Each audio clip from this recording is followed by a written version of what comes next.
Oh my God, I did it again.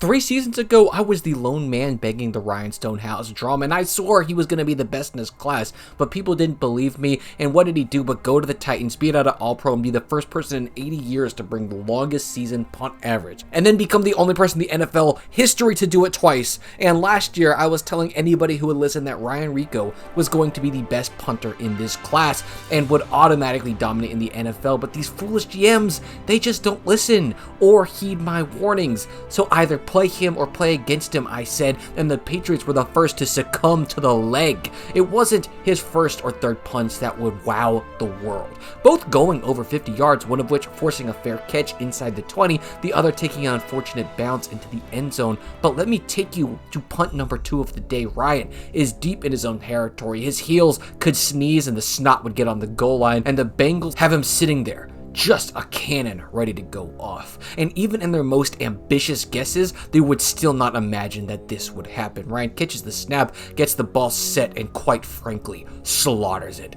The camera pans, but doesn't pan fast enough for us to see exactly where it lands, but we have to assume it's somewhere inside the 10, meaning that this ball on the fly was over 70 yards past the line of scrimmage and 85 goddamn yards from his foot. And if that's not good enough, look at the bounce, just watch it. It's inches away from being the greatest punt of this year, as it traveled every bit of 80 yards and still netted the Bengals 60 yards after it just skips into the end zone. And if those were the only punts he'd hit, it would be enough to impress many people, but with 2 minutes left in the game, here he would be, the most important, the most crucial punt. The Patriots getting the field goal here would certainly doom the Bengals, and he's at his own end zone. But he unloads another one. He drives that returner back to the 15-yard line, and let me tell you about my favorite stat. I call it effective hang time, because yes, the ball only spent 4.4 seconds in the air from Ryan's foot to the returner's hands.